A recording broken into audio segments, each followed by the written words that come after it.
for April the 17th, 2026. I am Brett Burney from appsandlaw.com.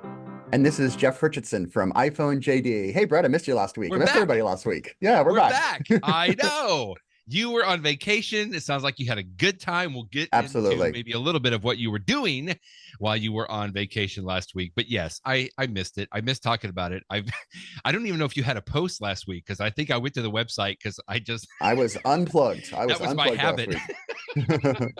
But that's okay. That's okay, because we're going to catch up on a few things today. Namely, why don't we start off with what I kind of predict as the big story that's been going on? Apple creating some glasses. We're talking about not drinking glasses for an old fashioned, which you make a very nice one. Thank you, Jeff. But we're talking about eyeglasses here, right? Now, most people know about the Meta Ray-Bans. I think is what we generally call them, right? That's what everybody knows. I remember we had Steve Embry on our podcast a few months ago, and he was wearing the Meta Ray-Bans. I think we even saw a tech show, and it's like it's hard to know whether they're real glasses or not. But it's like, well, Apple sounds like they want to get in on this party a little bit. And I say, let's go. Bring them out. There's been all kinds of rumors these last couple of weeks.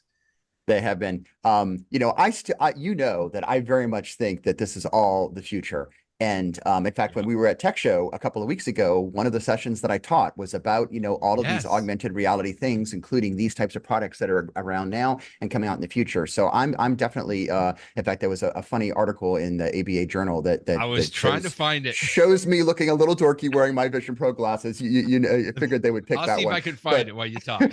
But regardless, so I think this is the future. And it's not just me. In fact, there was another article that, I had linked to this week that was from Tom's Guide, that was one of the many interviews of Apple executives during the Apple 50th anniversary. And it was really good because it had John Turnus and it had Greg Joswiak, who people call Jaws. And they were talking not only about Apple history, but what's coming in the future. And one of the things that they mentioned, Vision Pro is such a small percentage of Apple sales. And yet when they were talking about the future of Apple, yes, of course, they talked about the iPhone. And of course, they talked about the Mac. But they specifically talked about not the Vision Pro specifically, but augmented reality devices, which makes you think that this is going beyond, the Vision Pro can definitely do augmented reality, but another way to do it is like glasses. There's also been all of these rumors that because Meta, has had a lot of, they have a ton of sales of these Ray-Ban glasses. And of course, they also have the Oakley versions of it too, that, Apple has seen, wow, this product category is a little bit more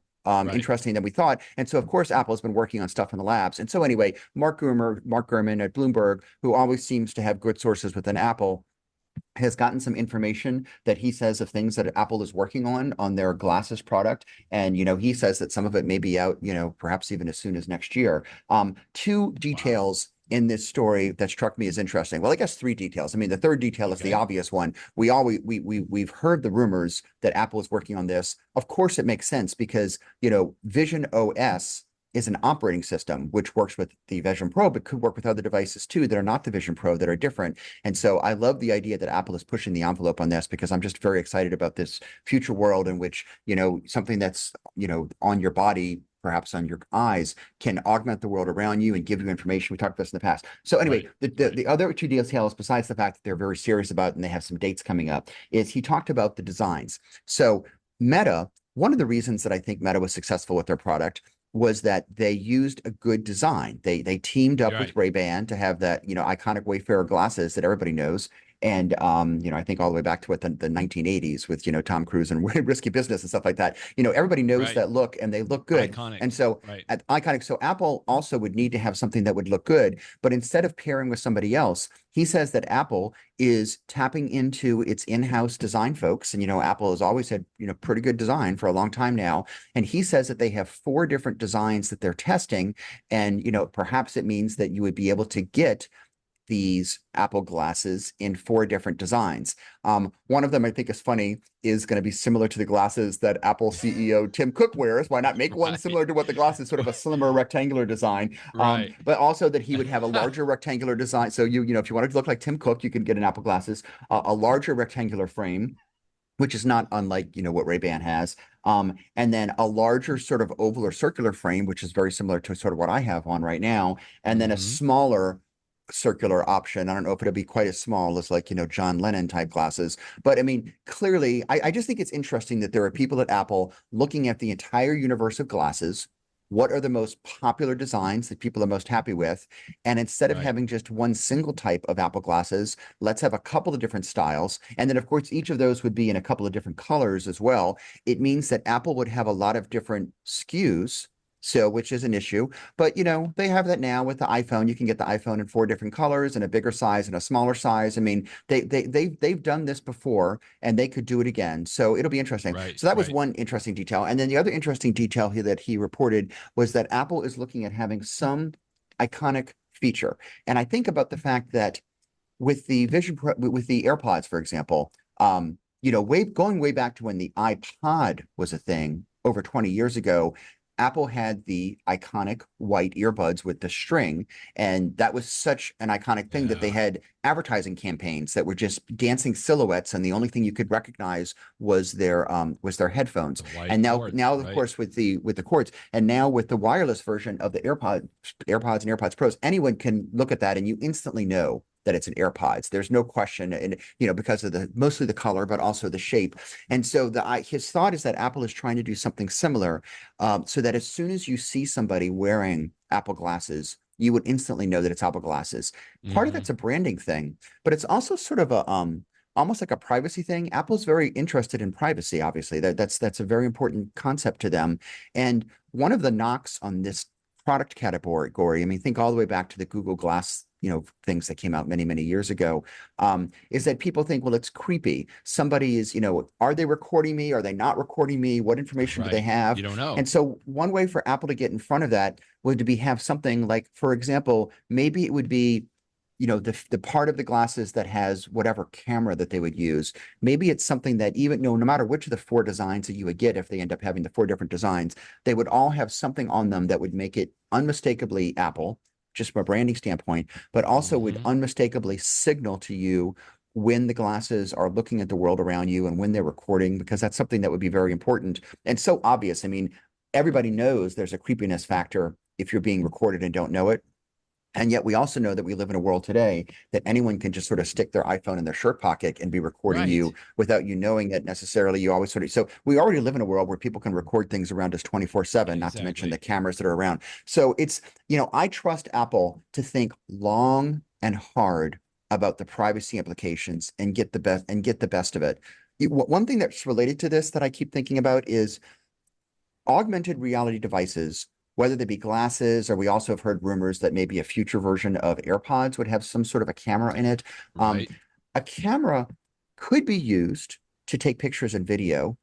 And some people like that. Some people talk about, like, if one of the things they like about the Meta Ray Bans is you can be interacting with a toddler, and instead of holding your camera in your hand, you could be, Right. playing with toy them, and Yeah. it's recording these moments without you having to hold something up. So I understand the advantage of that in some situations, but one of the advantages this product category is it could learn things about the world around you, such as answering questions about what you're seeing, giving you information in a way that looks at the world around you, but doesn't necessarily record it. Think about the way that the iPhone can already, even when it has the ability to take pictures, but it also has the technology just to use, the infrared laser things to see the world around you and understand the shapes of things. So, I mean, there could be ways in which an Apple pair of glasses would be, quote unquote, looking at the world so that it can Hmm. report back to you, but it wouldn't actually be recording the world. And a good example of that is in the Apple Maps feature today, if you're walking around a downtown area,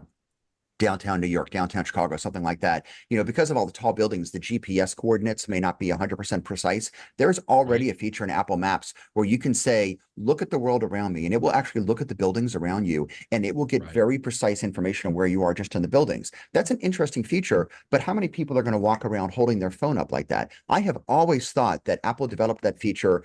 It works today for the iPhone, but I've always thought that Apple was developing that feature really for a future world in which your Apple glasses or AirPods or whatever it is quote unquote looking at the world around you, not taking a recording of it, but just gathering that information so that it could be more precise of telling you, hey, you got to take a left turn and 4 steps from now as you're walking Right. around Right. downtown New York. So anyway, all sorts of interesting things. And again, to a certain degree, this is rumors. To a certain degree, this is reporting. To a certain degree, it's speculation. But I just think that this is the interesting time to be thinking about this, because to go back from that video that was in Tom's guide, I really do think that this is the future. And I love that Apple is putting time and attention into this. They're not going to talk about it very much right now, of course. But I really do think that in a couple of years, this is going to be a really important, big product category. And I want Apple to be out there in front, not only because I enjoy using their products, but also because I trust them on things like privacy a bajillion times more than I trust Facebook with, the Meta Ray-Ban glasses. Right. Hearing you talk about this, though, Jeff, it almost feels like however many years ago it was when Google Glasses came out, right? This was sort of that vision of Google Glasses. Now, there was a lot of shortcomings for that, but, folks like Andy and Akko that we follow, some people were really, really excited about it. Although I think it had to be connected to a hard drive of some kind. I mean, that was sort of the early prototypes. And when the Meta glasses came out, I kind of thought, okay, well, that's cute. I see where they're going. I didn't really expect that it would take off as much as I think it has, just because I keep seeing them, and the price point is great. I mean, they're only like $350 or something like that. And I think that's what, to your point, you said right at the beginning there, that Apple is noticing that this is a category that, they could jump into, and they could probably begin to dominate just based on, what they have seen and observed from those aspects. But I like what you were referencing here with, Gurman was talking about, Apple, in addition to the size and the shape of it, because I wish it would just be like one of those like 1980s, glasses that wrap around, people that usually wear a mullet or something. Apple is exploring a range of finishes, including black, ocean blue, and light brown, because he says with the AirPods and the Apple Watch, to your point, you were saying, the goal is that they want to create a design that is instantly recognizable. I mean, that's that design component that sits on top of the technology that Apple does so well. I mean, famously Meta or Facebook, has teamed up with Ray-Ban, right? Or Oakley, as you were saying, but people recognize that shape. It's like Apple's got to come up with something that's going to be extremely unique. Now, when the Vision came out, just the last point here, you and I have talked about this many times. We see the future in that. Like, we know all that's going to do. You said this many times, Jeff. It's just going to continue to shrink. It's going to continue to get into the glasses. I didn't expect it to probably happen this quick, because, I mean, it sounds like this could even be coming out later this year. I don't know the product, but maybe the announcements, maybe in summer, or maybe, they'll save it to a fall announcement or something, that maybe by 2027, it'll actually be a product. I feel like it's closer to what I thought it was going to be, maybe, even 2 months ago or so. I don't know if that resonates. There's just so much talking about it. Again, in that video that I keep referencing, one of the things, I don't remember if it was John Turnus or Joss, but they were talking about how, the Vision Pro as a product is Apple's, this is sort of marketing spin, but I do think it's true. It's their attempt to reach into the future and bring it forward so that we get a taste of the future today. And of course, that's why it's so expensive, and a lot of people don't buy it because of the price. But, Apple cannot be more obvious that this is a category that they're working on. And so you're right. It might be coming sooner than we think. I mean, the Ray-Bans are out there now. I would be really surprised if we see it this calendar year. But I tell you what, it may well be next calendar year, and that would be really interesting. That would be very interesting. The last thing quickly, I'll stay on the privacy side, and maybe instead of rose-colored glasses, I have squid ink colored glasses, because when you're talking about the privacy thing, I guess I just have no confidence whatsoever that will be private. I mean, I foresee a world, Jeff, that I know that Apple could put some fail safes in, some guardrails in there, but I just feel like those will quickly be overcome. I mean, people are going to be wearing these glasses, because I'm going to get them as soon as they come out. I'll get the prescription version. And I almost, to some extent, maybe want it to record all the time. I know that sounds weird and creepy, but I've seen all the science fiction movies. I know how this story ends, right? I've seen Minority Report. I've seen all these. It's like, it's going to be inevitable. And I feel like, as much as maybe some of those fail safes and guardrails can be put in place, because I mean, even I think the Meta Ray-Bans have there has a little light that's supposed to be on when it's recording. But first of all, who's looking at that? Maybe some people are, if they're nervous about it. But it's just going to become inevitable. And I don't know. I feel like I'm being too much of a pessimist on this, I guess, but I just don't have a whole lot of hope that that's going to me, the inevitability is, yeah, it's going to be on all the time. Yeah, it's going to be recording stuff all the time. That's just inevitable as technology gets a little bit better. Well, I'll even reference a story we're going to talk about a little bit later about, is your iPhone listening to you? I don't think it is right now, but of course, I think it will be in the near future. And sort of that kind of goes along the same little lines there. That's my pessimism for the day. Sorry to throw some shade on that, but I just don't have a lot of hope in that.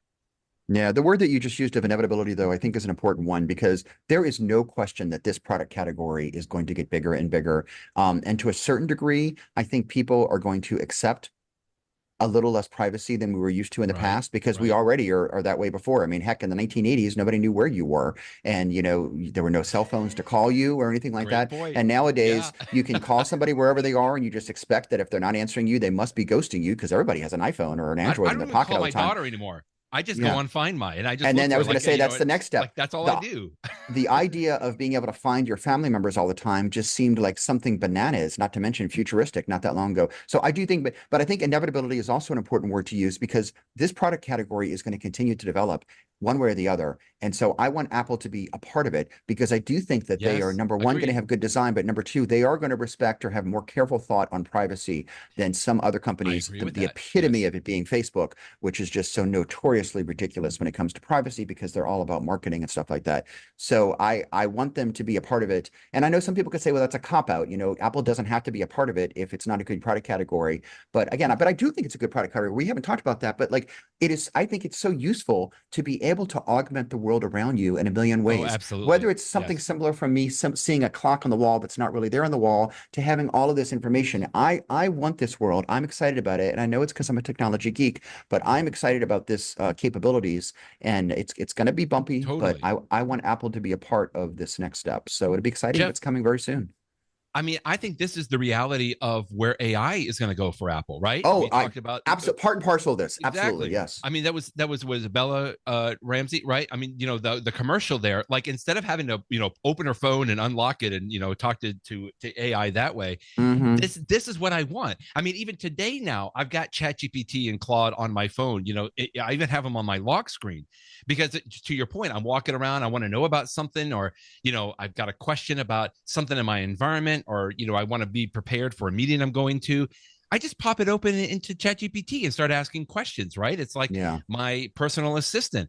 And if I can get better access to that, and even give it access it through a camera that's already on my face, as opposed to holding up my iPhone like you're talking about, that to me is where maybe we can see the Apple AI going. Yeah, that's one of the most useful things about those AI things for me nowadays is, what is this? What am I looking at? Or how do I do this? And you point your camera and ask the ChatGPT or whatever agent you use. And it's not always correct, but it gives you good information. In fact, that sort of leads into another story I saw you started to link to, which was the one that was in the New York Times this week, in which Sam Anderson was criticizing the Ray-Ban glasses, because they so often do make mistakes. He says, what is this bird in front of me? And it says, I don't see a bird in front of me. It's like, I'm looking at it. What are you talking about? But again, that is, perhaps it's a critique of the Ray-Ban's current limitations. Perhaps it's a critique of the AI technology, but this will all, I mean, his article is actually very funny, and I think it's meant to be humorous, but it is, it's going to get better. Like you say, it already has. I mean, think of how much AI has come in just the last 2 years. It's incredible. Exactly. All right. Well, let's go from a product that may be coming in the very near future to a product that Jeff Richardson already wears. Here, I found the ABA Journal story here. I don't know why Sean Harrington, who was your co-speaker, I don't know why he wasn't wearing the fun Apple Vision. Look how proud you are. You are just you are beaming there with your Apple Vision Pro sitting right there. Well, you had a couple of links today. Let's start off with one that's kind of on a sad aspect here, but I just want to recognize it, because I didn't even see this story until you had linked to it. I remember you have talked about, what is this series? The Adventure series, right? That was like one of the first spatial or immersive videos. It was here. You talked about it here. Was that the lady that was on the high wire? Is that right? Faith Dickey. Faith Yeah, Dickey, right? thank Yes. you. And I got to see that too a couple of years ago. You let me put on your Apple Vision Pro, and you're right, it was just insane to be there. So we've wanted more content, and wow, Hmm. a tragic, like it sounds like you can tell the story a little bit better.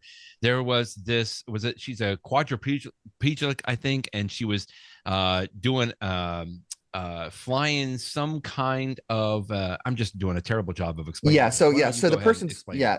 The person's name was Claire Loomis, and Loomis, or Loomis, how you pronounce it. She is a paraplegic, and she had been, an athlete. And she had had like, for example, she had run some major races using some of these, mechanical legs and stuff like that. And so she's definitely one of these people that sort of pushes the envelope on what you can do, even if even if you can't walk. And she had been flying. I mean, it's one of the things that she uses. She would use these micro flyers to fly all over the place. And Oh, so because she was such a microlight. Yeah. remarkable woman, Apple, the company that they were working with to produce some of these videos for the Apple Vision Pro teamed up with her to take a flight over the Jordan Desert. And I'm sure, I mean, they did it. Apparently, they had the cameras there and they were recording it. And I'm sure it was breathtaking what she was doing. And yet, tragically, as she was landing, something went wrong in landing. I mean, they always say that any kind of flight that you're doing, the most dangerous parts of it are takeoff and landing, right? And so Correct. sure enough, when she was landing, it didn't go well. And she, was in the hospital and,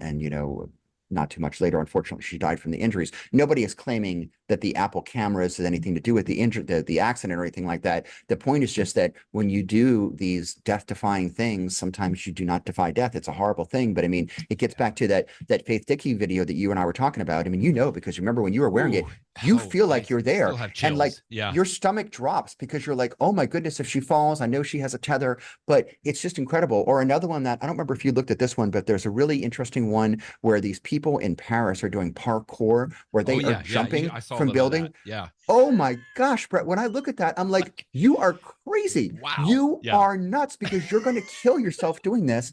It could just go show you. And again, there's nothing unique about the Vision Pro. People have been filming themselves doing incredible feats for forever. The Red Bull has, all these athletes that Red Bull sponsors that do Oh these yeah. Yeah. incredible Yeah. feats all over the. Good So, point. every once in a while, one of these things are going to go bad. But we just learned today that the fact that she passed away was reported by the BBC maybe a year ago, because this was like quite a while ago that this happened. You're right. But Yeah. the new information that was come out is people did not realize that they were filming something. Yeah, here we go. It was in 2024 is when it happened. But Yeah. 2 years people ago. didn't Right. realize until this week that it just so happened that it was one of these Apple immersive videos that had happened. So again, there's a little bit of an Apple angle to this tragic story. Well, what's interesting to me is that this happened back in 2024. It did not stop Apple from doing this series of videos, Right. the Adventure series, because we now have 5 of them. This would have been a 6th one, but considering the fact that they were filming this back in 2024, I have to imagine that they had planned originally for this to be one of the earlier videos that would have come Right. out. So I'm glad that Apple is continuing Well, to my do thought this, hopefully was safely. But how many others are in the can already? I mean, if they've been oh, I'm sure filming quite this a for a few. couple of years, and you have been ringing the bell of like, hey, we need more immersive content, like release it. Maybe Hmm. it just takes them a little bit longer, I guess, to edit it all out and everything. But Yeah. anyway, a tragic story. Just wanted to recognize it, like you said, a little bit of an Apple angle here. But on a brighter note here, I can't remember if you told me that you had seen this yet or not. They did release a new immersive video of New York City, the Big Apple. Hmm. It's, I think they call it gliding above the Big Apple. This isn't a series, right? It says season It 1, it episode is. 4. So there's a few others here. Yeah. So one of the many series that Apple has as part of its is immersive videos is one called Oh, here it Elevated, is. and they Yeah, have here it is. they previously had 3 episodes. The very first one was really beautiful. It was going over Hawaii. Hawaii's, a lot of Right. people rent helicopters and stuff like that in Hawaii just because it's so beautiful to see it from the air. And with the Elevated Hawaii video, the shtick of all of these videos is that you're basically taking this overhead view, whether it's airplanes or drones or something like that. Right. And it is immersive. It's not immersive in the 3D sense of it. I mean, it is 3D, but when you're up above, you don't sense the 3D nature of it. But what you do sort of sense is the ability that you can look up and down and left and right and all around. So it's much better than just Okay. watching like a YouTube video where you're limited to like a tiny little video. And they're very interesting. So they already have the Hawaii one, the Maine one, the Switzerland, and so the one that came out just late last night is the New York one, which I didn't have a chance to look at it yet because I didn't stay up as late last night because I had something to do this morning. But from the reports that I've read, it's actually the best one of the series so far because not only does it have some really cool overhead views, but they even sort of drop down to the street level in a couple of places, and they have some iconic New York songs. I guess they must, I don't know what it's going to be, New York, Frank Sinatra, something like whatever it's going to be. So I cannot wait to watch it tonight. But the elevated series is a good one, and I'm glad that they're continuing to release these videos. Apple is so good at this stuff. I mean, we all know from our Apple TV devices that one of the best screensavers are those, drone sort of shot screensavers are just so incredible. And so why not take it to the next level? Not only have them, these really great 4K videos, but actually make it immersive. So it's even better. So I'm glad that Apple's continuing to develop this series, and probably a little less danger involved than the adventure series. I'm guessing a lot of this is like drone footage in here as well, I would say, as opposed to maybe humans or not. But anyway, either way, I'm excited to hear how that goes. And then lastly, you just had a quick little story where you had 10 hacks that every Apple Vision Pro user should know. What's one or two of your favorite in this list here?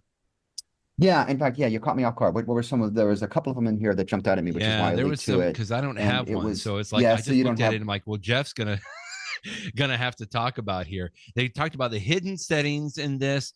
Control your smart home with spatial widgets. Some of these I think you've already talked about, like settings. Yeah, some of them. Securely share the Vision Pro. One that I haven't talked about as much on on the podcast or on my website is using the Vision Pro as a gaming device, because I'm not a huge gamer. I don't own an Xbox or something like that. But there are some really cool things if you are a gamer. So there's some neat things. In fact, it was just in the last 2 weeks or so that or last couple of weeks that Apple NVIDIA has their gaming platform, and I'm forgetting the name of it. But Cloud XR, it looks like. Yeah, there you go. That you can now, you still need to connect to your computer, but you can do some really cool things with that. So they're pushing the envelope here. But there was an interesting set of tips here that I enjoyed. And of course, they also talk about using the Vision Pro as an external screen for your computer, which I talk about a lot because I find that so useful from a productivity standpoint of having, not just my regular Mac screen, or not just like the two, if you have a dual display, but having big ultra wide things. You can do all sorts of productivity. I do that quite a bit because sometimes when I'm doing work, I wish I could do it at my office, but because my office is PCs, but at home where I have my Mac, sometime I'll be working on something where I have like my Microsoft Word document, and I also have Westlaw opened, and I also have like a contract opened, and like a bunch of different things. And the ability to have as many screens as you want around you is just so useful. So anyway, it's a good list of tips in this post. You buried the best tip of all. You can keep your Vision Pro awake with a Post-it note. Saw that this picture here. This hack takes no technical ability at all. So if you don't want, when you take it off, apparently you don't want it to go to sleep, you can just cover the auto sleep sensors with a Post-it note. So I'll make sure that we include this list of tips for all of our listeners that have a Vision Pro, and maybe you can get yourself a Post-it note as well. 2 weeks ago, we reported on this story that I was getting sort of excited about, although I'm not really sure why I was getting excited about it, other than it has the satellite angle to it. Because this is Dan Morin confirming that Amazon has acquired Globalstar, which Globalstar is a big satellite company. The concern here is that Globalstar was basically Apple's satellite partner, right? As opposed to, I think Starlink is the other big one. But Globalstar was the one that Apple is using, and I'm assuming for doing all of the text messaging and the SOS and the emergency, like Globalstar is the network that they're using. Well, now that Amazon has acquired it, what would that mean, if anything, for Apple's satellite technology here? Yeah, the biggest news of the report here was we expected that because Apple owned 20% of the company, so you knew that Apple was going to have to be involved in the sale, in getting their permission. We expected them to reach a deal where Amazon would continue to support what Apple is doing now. But what I was happy to see, and again, I guess you could argue this was expected too, was that both Amazon and Apple went out of their way to point out that they also have all sorts of future initiatives that they're going to be doing too, because satellite connectivity is just one of those things that you know is going to get so much better in the future as the So much technology better. improves. Just like anything in life, it starts slow. I mean, but we think of how we all started with the Edge network on our iPhones and then moved on to 3G and then Yep. 5G and everything else. So you would expect it to get better in the future. And they made sure to say, just because Amazon's purchasing this, it will continue to get better in the future. And there's some precedent for Okay. this because Okay, even good. though Apple and Amazon compete in some areas, they also work together very closely too. I mean, of course, Amazon has That's their true. servers, Yeah. which are used. Which so many people in the world use Amazon servers for the back end. Most of us think of Amazon as like the where you go to buy a book or something like that. But Amazon Correct. has so many other businesses too. So Apple and Amazon do have a good working relationship, and I'm confident that this will work out. In fact, maybe it'll be better for Apple because Amazon has some of its own satellites Okay. as well, and so maybe just to be hopeful here, maybe with Amazon involved, since they have so much money, they will make that satellite offering so much better that Apple can do more with it. Which actually leads to that other article that I linked to from Ryan Christoffel of 9 to 5 Mac, because he was just speculating on some things that might be coming in the future as Apple does even more with satellites. Yeah. And, all of them stem from the idea of what could you do if you have an even faster connector to a satellite. Yes. So, it's just like with your phone. When Bring you it have a on. faster connection, it means you can stream video. It means you can stream high quality video. It means you can send multimedia. And the same is true here. Right now, when you and I have done the tests in the past when you've been hiking, even though you were completely off the grid, you and I could communicate with each other via Yeah. text. What you couldn't do is send me pictures and videos, right? Maybe in the future Yet. with Right. improved satellite, that is something that you would be able to do. And so that would be pretty cool if you could do that. So I'm hoping that all these stories come together, that it's a happy relationship between Apple and Amazon. They push the envelope more. And again, you're not going to use satellite for day-to-day stuff. Most of the time you're going to be on Wi-Fi or you're going to be on cellular. But Right. in those situations where you don't have a good connection, wouldn't it be great if it's not just an emergency thing. You could say, help, I'm lost. But what if you could do like a full FaceTime video call and on all sorts of other things, to the point that you can actually use it just for entertainment, not just for emergency situations. That's what I hope for. This story got me excited with number one right here. 5G over satellite. I feel like there should have been a Mm-hmm. question mark at the very end there because we don't have that yet, but I predict that's definitely coming. But then also in here, I thought this was important. Reporting indicates that Apple's C2 modem we expect it will be in the iPhone Mm-hmm. 18 this year, that modem itself will add support. Now that's important because I think the 17, the 17, does it have is it a C1 modem or does it still have the Qualcomm modems? We've talked Still a about this many Qualcomm modem. times. Okay, Yeah, still a Apple's Qualcomm modem. Yeah, yeah, okay. Apple That to me is started. exciting. Yeah, I mean, right now I think it's the iPhone Air that's got the Apple modem. But as Apple gets more comfortable with their own modem, the C1, the C2, eventually the C3, of course they're going to bring it to all their products. It's going to be in the 17. And you're right that one of the things that they might do is do things with satellite connectivity that Apple wants to do that Oh, Qualcomm that's won't so necessarily great. support. So this is an example of Apple loves to own the entire widget because that way they can do whatever they want, and Right. maybe owning the modem is part of that. I think what you said quickly there about when we first had the iPhones with that Edge network. I mean, at the time we thought it was absolutely incredible. But you look, even if I go to LTE today, Jeff, I complain. I'm like, this is crazy that I'm not on 5G anymore. And to me, this Mhm. is exactly where I think in the process where we are with the satellite, because we can do a lot right now over satellite. It's just a matter of it getting better. And I think eventually we will have 5G over satellite. And to me, Mhm. I'm excited for that. Yeah. Well, let's stay in space with iPhones. These are physical iPhones, literally in space.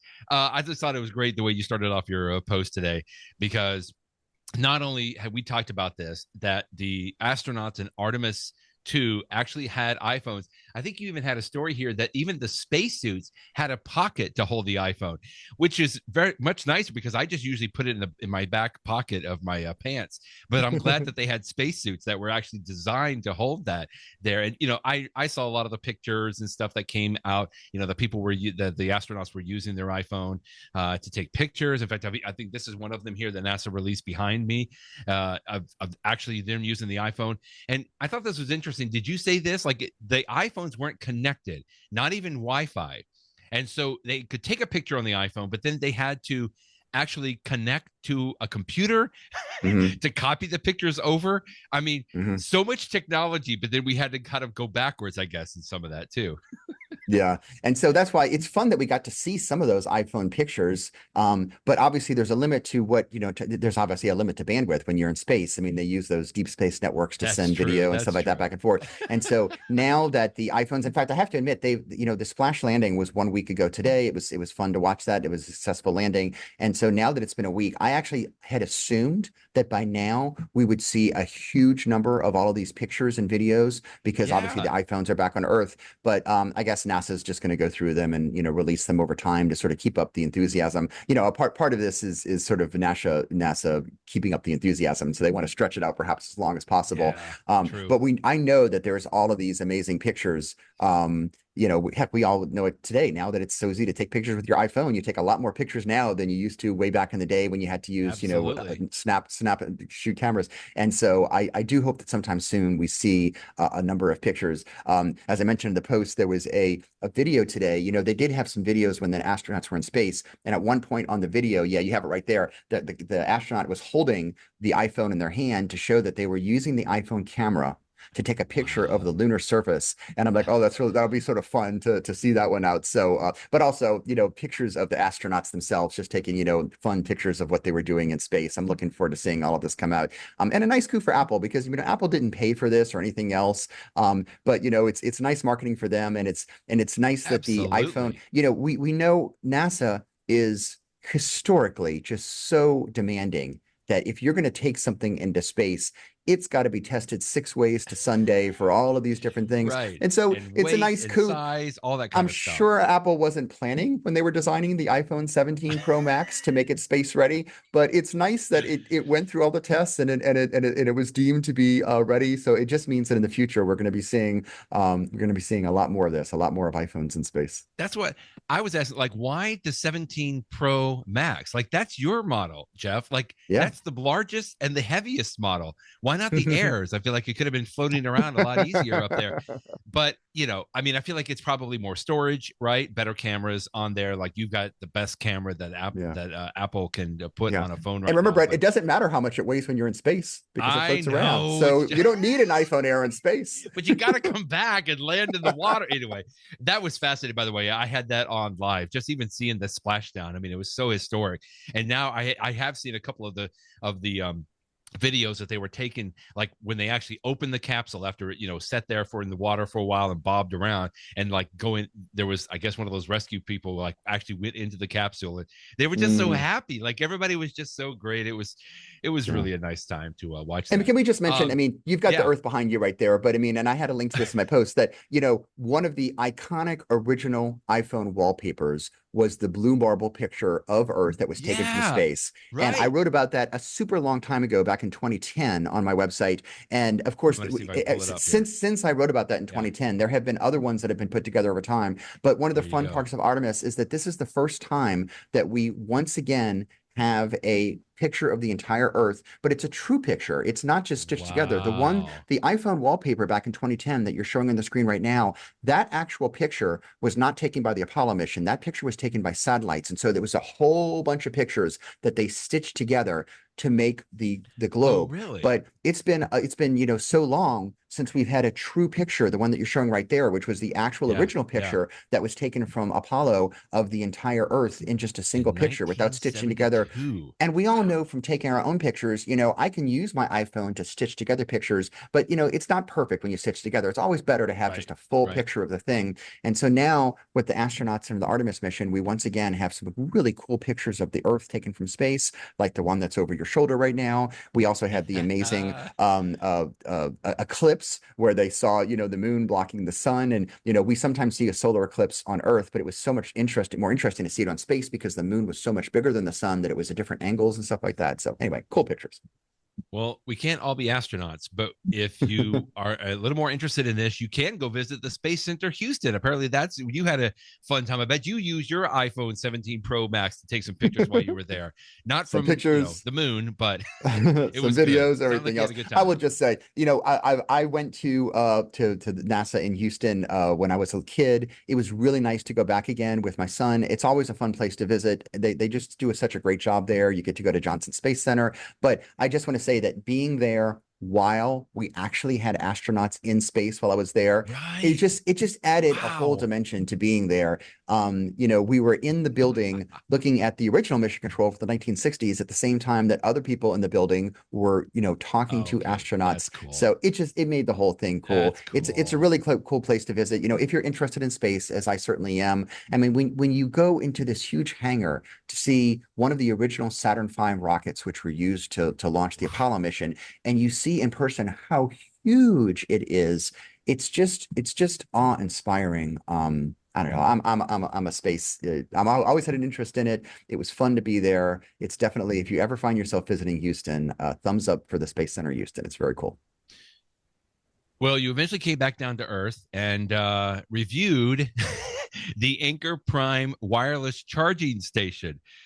This was pretty cool. You only did this a couple of days ago, so I think you were Hmm. probably using it maybe while you were on vacation. We've talked about these 3-in-1 MagSafe wireless chargers.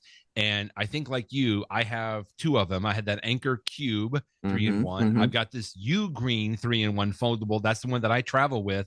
But Hmm. now, thanks to you, I'm going to have to spend another $120 to get this Anchor Prime wireless station because it looks really cool. I remember we talked about this, like Anchor was going to release it, but then you Yeah. were able to get one, and it sounds like you like this a lot. It even has a fan in it to keep it Yeah. cool.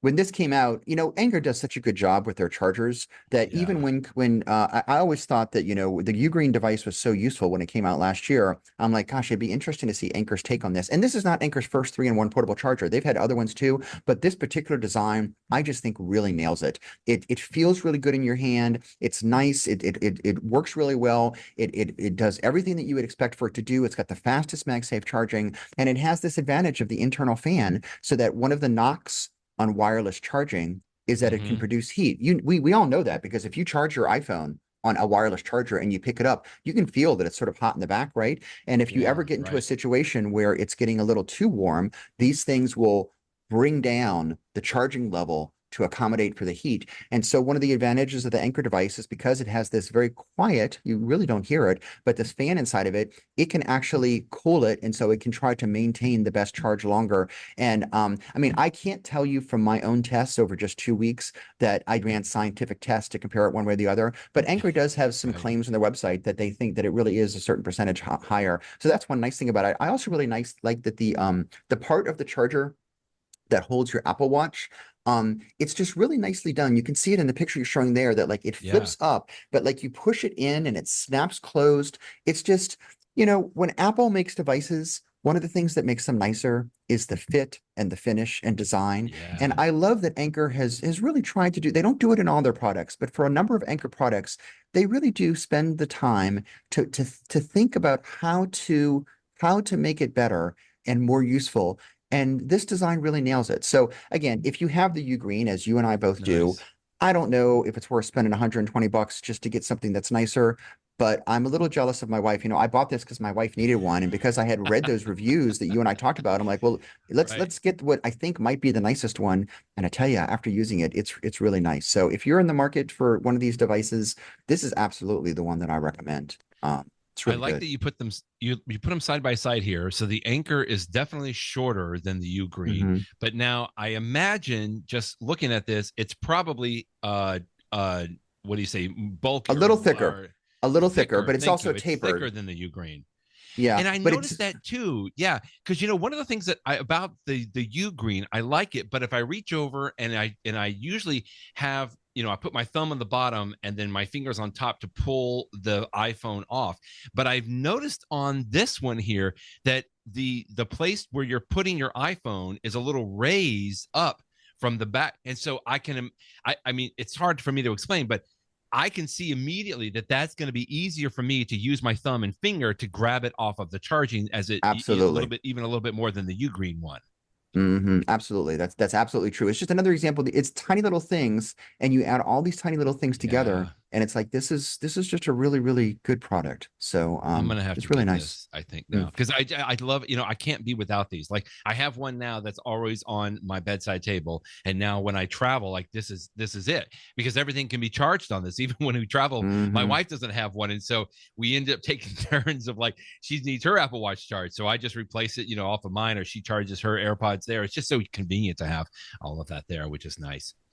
Let's do a quick in the show segment, Jeff. You In mentioned a the couple of show. shows. Yes. Margot's Got Money Troubles. A new episode, a new show, apparently. It's not a movie, right? This is an actual show that I This think is they're an coming out episode, with. yeah. Yeah.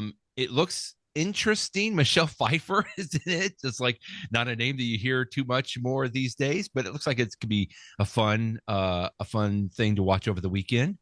Yeah, starring Elle Fanning. It's a dramedy, so it's going to be comedy, it's going to be drama, and it's getting some really good early reviews. This is one that's gotten a lot of buzz, and so it's got a good cast in it. And I'm looking forward to it to see it. Greg Kinnear's Nice. in it, a bunch of other folks, but I'm going to start watching it this weekend. It's gotten some really good reviews. So and I like that we're in this period of time right now where I think Apple TV is coming out with new shows almost every single week. So it's sort of an embarrassment of riches. It's Keep great. them coming. Keep them coming. Well, you and I have talked several times about how we are fans of Apple TV Plus, and we like so many shows that they put out. I thought it was so interesting you leaked today to a list of the worst rated Apple TV shows and movies. Now, I guess you could say, a bad rating on Apple TV is, a good rating on maybe some of the other platforms. I don't know. But I looked through this list and I was kind of laughing because I remember some of these shows. I don't know that I've watched a whole lot of these shows, but I remember, I think what is number 1 and 2 here? It was The Family Plan. So The Family Plan is number 2, and The Family Plan 2 is number 1 as the worst rated Apple TV show to be put out. That's with Mark Wahlberg. I did not see either one of those. I mean, I did see some buzz when it came out. I mean, this is all, by the way, taken on Rotten Tomatoes ratings, which, sometimes I disagree with Rotten Tomatoes, but Right. oftentimes they do get it right. The number 3 of this entire list, the only one that I've seen is the number 3 on their list, which is Argyle, Maybe which Argyle. is a Yes. movie that my wife and I watched it, and there were some parts of it that were fun, but it just didn't hold together. Oh, And really? Okay. Okay. can I say that I regret the fact that I watched it? I mean, there were a couple parts that were okay. I probably could have used that 2 hours more wisely to watch a better show, I suppose, in this age of so much good stuff. So, I mean, I will say it wasn't great. I wouldn't recommend it. Do I totally Okay. regret that I So, watched it? I don't know. The Family Plan, on the other hand, that's one doesn't surprise me. But I mean, of course, the article is fun because sometimes it's funny to talk about things that are losers. But it is a reminder that I love that there's now enough content on Apple TV that not only do they have their just incredible shows, the Pluribuses, the right. Right. Severances, the For All Mankind's, and the other ones that are just so incredible. But it means that there's going to be Yeah. some stinkers in the bunch too, Yeah. and so it's a fun list. Can't be perfect all the time. I mean, and Nope, nope, again, as nope. I mentioned, a bad rating on Apple TV is. I think if I were to do a movie or a show, I would be thrilled with a bad rating on Apple TV Plus at this point in the entertainment world right now.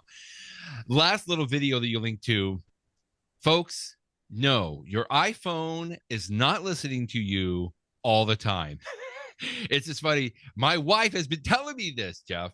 She thinks that the iPhone is listening to her because she talks about, hey, I want to get like a new, soap dispenser for the bathroom.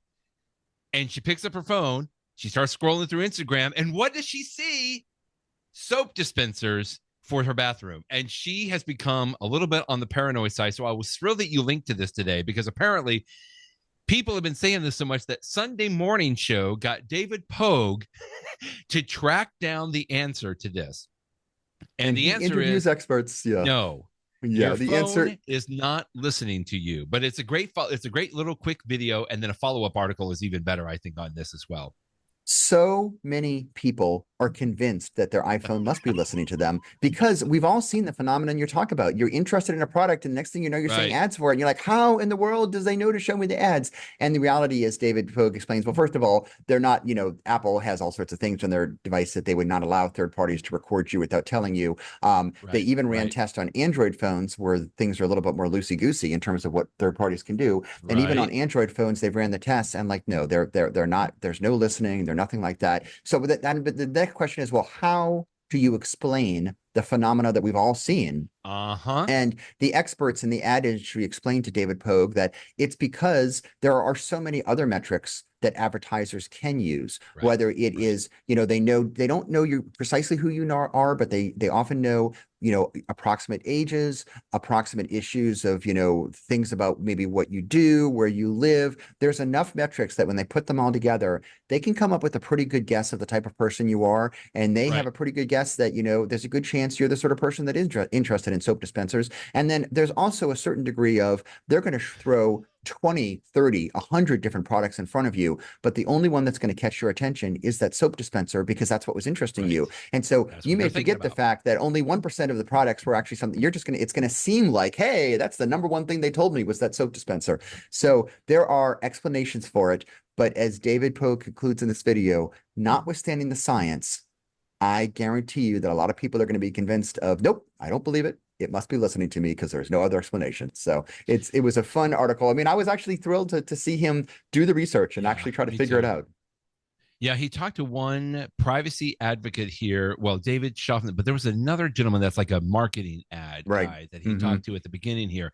And they were just showing in that video, it's like, there's no way, at least right now, again, I'm going back to my squid ink colored glasses. There's no way right now that anybody could be listening to the billions and billions of phones going, at all the time, and then creating content that's going to be, responding to that. At least not yet.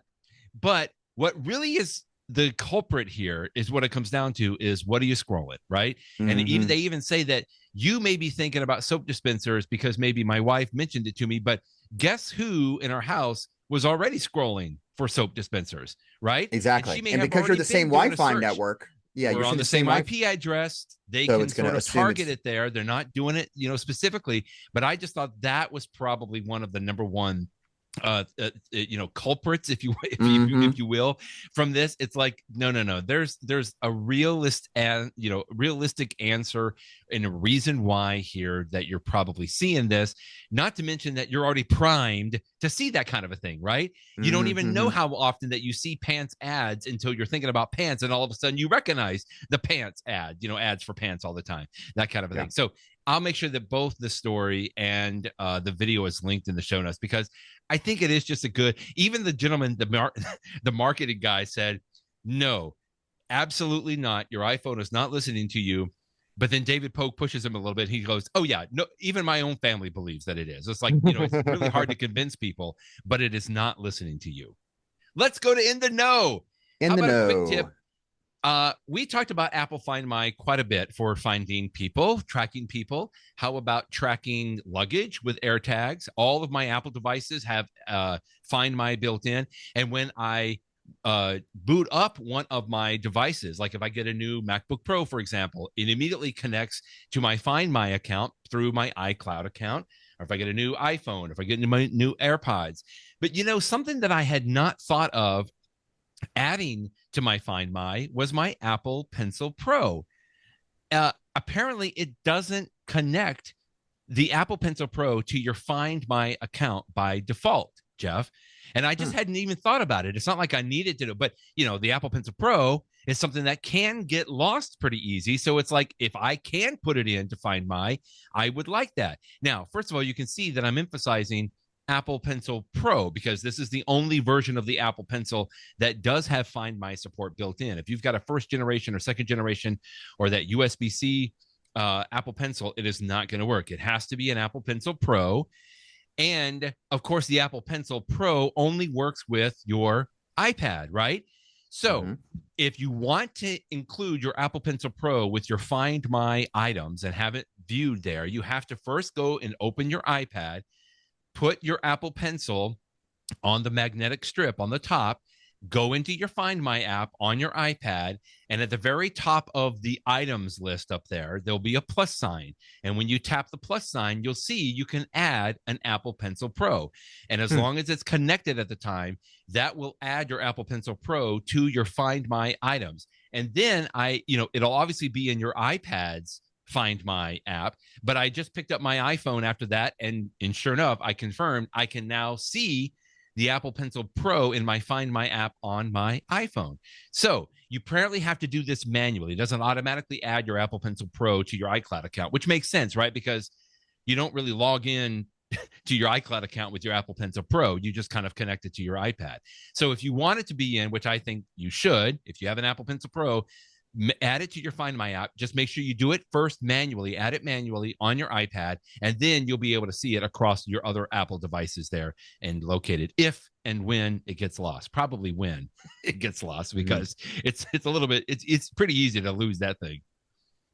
I noticed that mine is in there. I do not remember manually adding it, but it may be that I did it for so long ago that I don't remember. One thing that I don't remember for Find My on the Apple Pencil Pro is if, and I've had this happen before, I go home and I left my Apple Pencil Pro on my desk in my office, and I'm sitting at my house and I want to use it. And I'm like, where is it? Where is it? And I use Find My and I see it's at my office. But what I don't remember is, does it know it's at my office just because that's the last place that it connected to my iPad? Or is it one of those active things that, like, somebody else's iPhone happens to be passing close to my Apple Pencil and detect where it is, the way that an AirTag works? I think it's the former. I don't think it's the quite as smart method, but I don't know that for sure. But regardless of how it works, I've absolutely used it before, and it's for the reason I just said. I leave it in one location, and it's like, oh, where is it? But at least then you know where it is, because then I don't have to worry about, or at least you hope that that's where it is based upon the last time it was seen there. Because it's like, oh, did it fall out of my briefcase, and is it sitting on the ground somewhere, in the middle of the streets of New Orleans or something like that?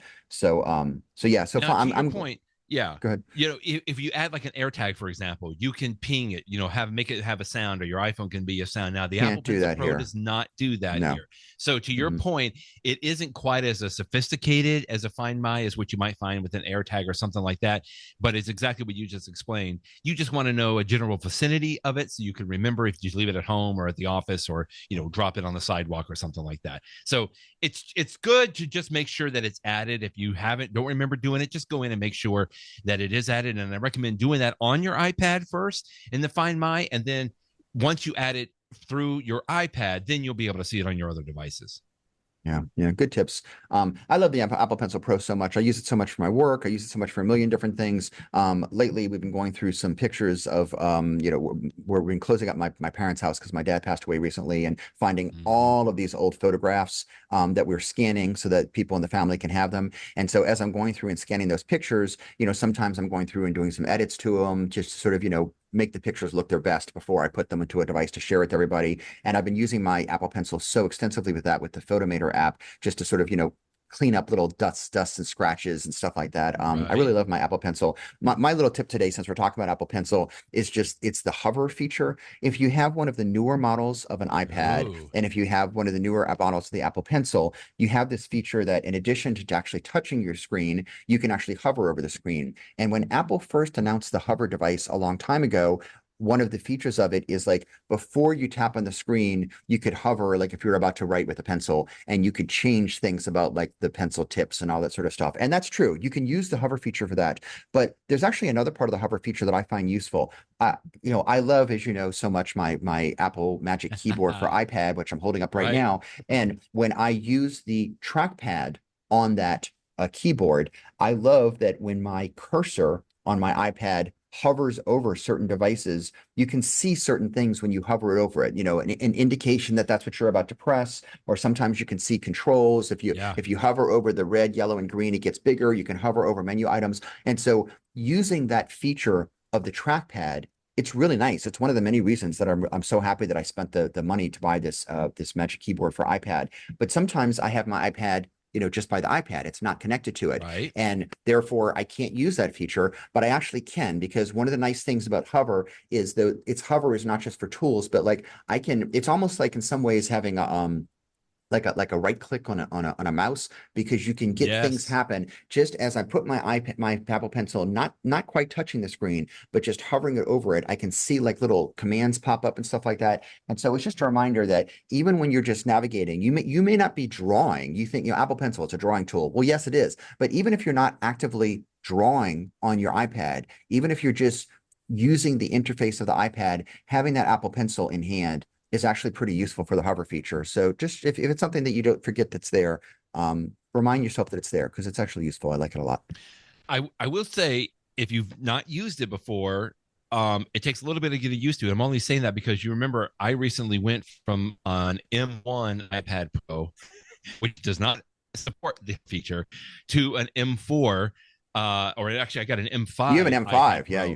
Pro. I do. Thank you. I have an M5 now, and I have to tell you, I knew that the hover thing was there, but it wasn't until I started using it. I'm like, whoa. It's like, what is it doing? Like, I'm not there yet. Anyway, most people that have been using it on an M4 and M5 already have been used to it. But I just say it, if you recently upgraded like I did, it just takes a little bit of getting used to. But now I love it for all the reasons that you just mentioned, about the fact that I can see where I'm gonna, it's a little bit more precise, that I can pinpoint what I'm gonna tap on.